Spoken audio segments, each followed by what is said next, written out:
Right away, it was almost too bizarre to be believed. Their antenna went up immediately.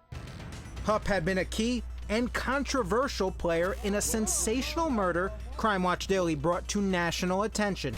The case of Russ Faria, who was convicted and ultimately exonerated of butchering his wife, Betsy, to death.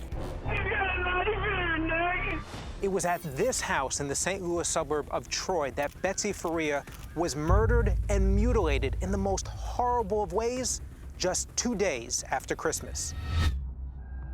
Russ had returned home that evening to find Betsy dead from dozens of stab wounds, her arms nearly severed. It was a hard night, and I gotta see that every time I close my eyes, from now until forever. What do you see? I see her body there and just cut up, you know, and the blood. You can't take it back. You can't block it out of your head. It's always there. The medical examiner would ultimately find that Betsy had been stabbed 55 times, and detectives grill Russ for days. God is in this room with us right now. And God knows that I did not do this. And Russ has an alibi supported by cell phone tracking records and 4 friends who all say he was watching movies with them at the time of Betsy's murder. He was within 8 foot of us that night. There is no way he committed this crime. But police and prosecutors won't accept it. They made the decision that I did it and treated me as if I had from day one. Even though cops can't find a speck of blood on him or his clothing. They assumed that this was a crime of passion, and the only person who would be so impassioned would be the husband. Despite what many say is a lack of any credible evidence against him, Russ Faria is charged with the first-degree murder of his wife.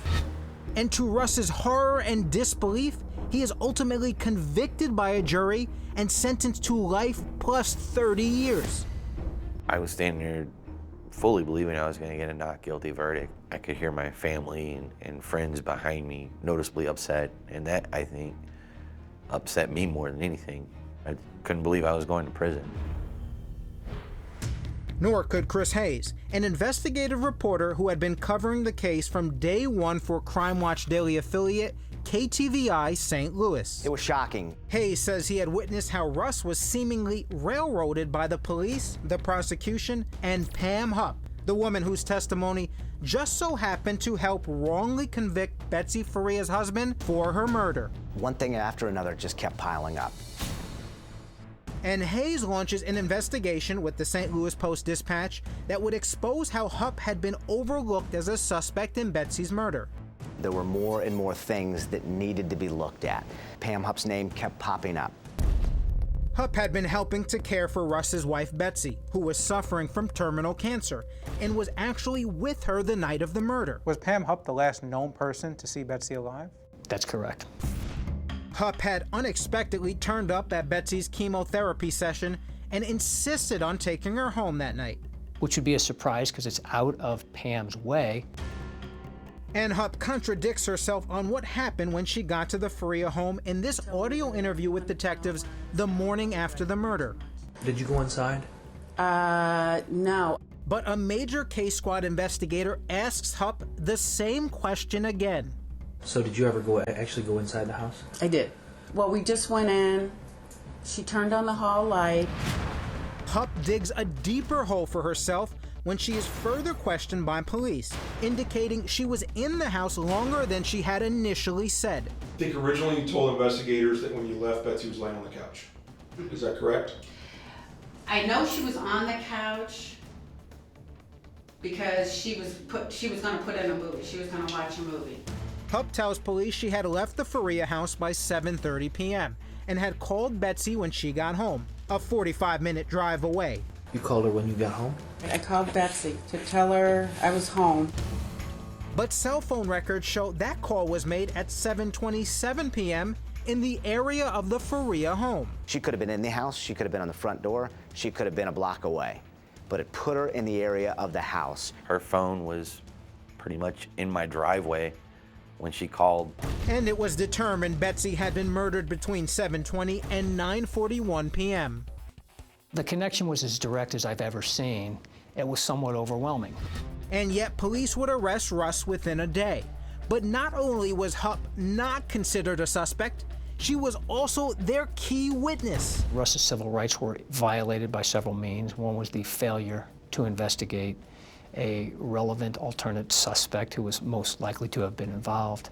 Still more suspicion would fall upon Hupp when it was learned Betsy had removed Russ as the beneficiary of a $150,000 life insurance policy just days before her murder and replaced him with Hupp. Did you know the policy had been changed? I had no idea until the detectives gave me a letter when I was incarcerated in the jail. Even more unbelievable, the prosecutors and the judge wouldn't allow jurors at Russ's trial to hear about the insurance policy or other evidence that pointed to Hupp as possibly being Betsy's murderer. I couldn't cross-examine her as to motivation. I couldn't cross-examine any of the other witnesses, the police officers, regarding their lack of investigation on Ms. Hupp. And most importantly, I couldn't get into the insurance proceeds. And it was that suppression of evidence and the investigation by Chris Hayes that helped Joel Schwartz win Russ a new trial, where he was exonerated and freed after nearly 4 years in prison. But even more damaging information would come out about Pam Hupp and that insurance policy when Betsy's daughters filed suit for the $150,000. You now have this money and have not turned any of this money over to the family or the kids. That's correct. That's a huge problem.